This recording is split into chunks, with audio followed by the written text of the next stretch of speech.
Good morning, everyone. I am Daisy Ann Ohaum, and I will be reporting on the first part of the topic of Chapter 13, Building Information Security in Information Systems. An information system comprises a number of interconnected parts that work together to gather, store, and analyze data and deliver knowledge, information, and digital goods. Businesses and other organizations utilize information systems to conduct and manage operations, communicate with clients and suppliers, and engage in market competition. Systems as planned organizational change.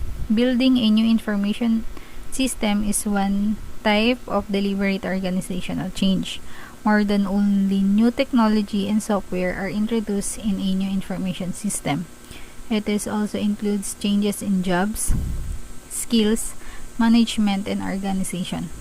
When we design a new information system, we are redesigning the organization.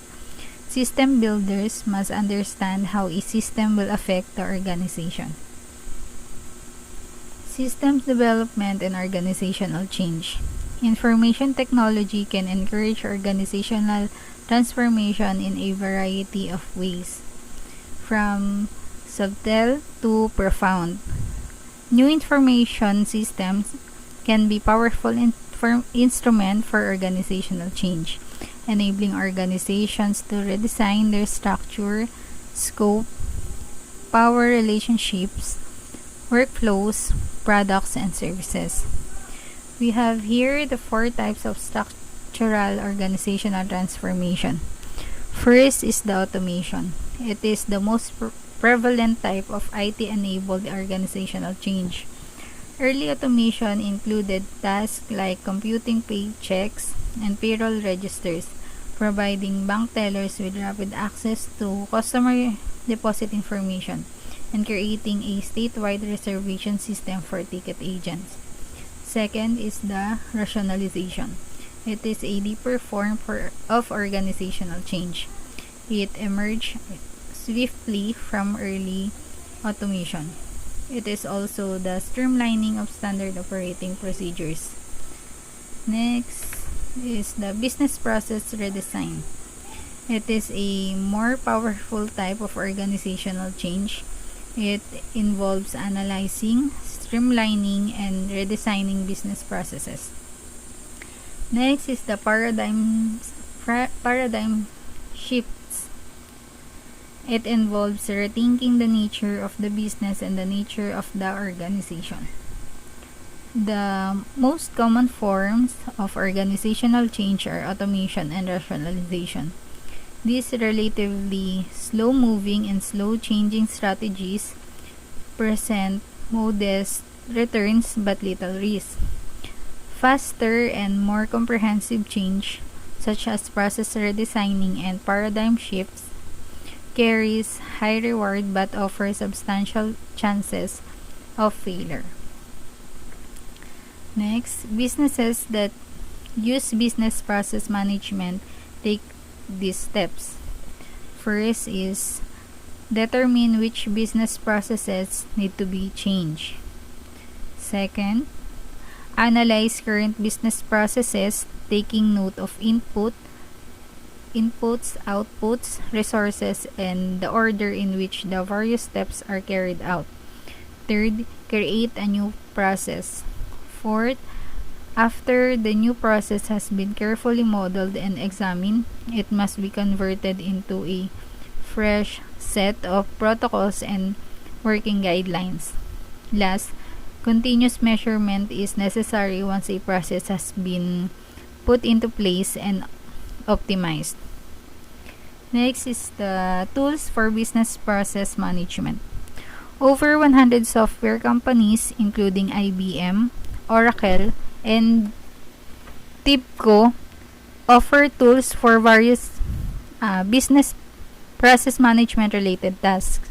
These technologies serves businesses in a number of ways, including helping them identify and catalog processes that need improvement, model and enforce business rules for carrying out processes, and integrate current systems to enable new or redesign processes. Business process management software packages offer analytics for determining whether process performance has improved and for calculating how process change affect important business performance indicators. Some business process management solutions employ software to interact with all of the systems a business uses for a certain process in order to find trouble spots while documenting and monitoring business processes to assist businesses in identifying inefficiencies. Another class of tools enforces business standards and automates specific portions of business processes so that staff members carry out those tasks for consistently and effectively. Business can link their current systems to support process improvements using a third type of technology. They automate the management of business processes, the extraction of data from diverse sources and databases, the generation of transactions in numerous associated systems. The interactive session on organization gives an example of a company that used business process management to gain a competitive advantage. Next, the overview of systems development. The development of new information systems results from a procedure for resolving organizational issues. A new information system is created to address an issue or group of problems that the organization believes it is currently experiencing. A structured type of problem is tackled through certain activities in system development. Systems analysis, systems design, programming, testing, conversion, production, and management are some of these activities. The described system development activities often occur in sequential order, but depending on the method of system construction being used, some of the actions may need to be repeated while others may be done at the same time. System analysis.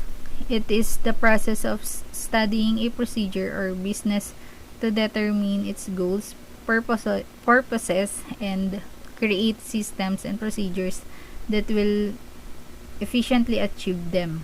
It is also the study of an issue that a business uses an information system to try to solve.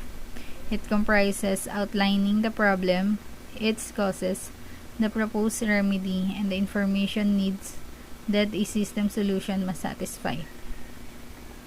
Feasibility study. It is part of the system analysis in order to ascertain whether that solution is practical or workable from a technological, financial, and organizational perspective.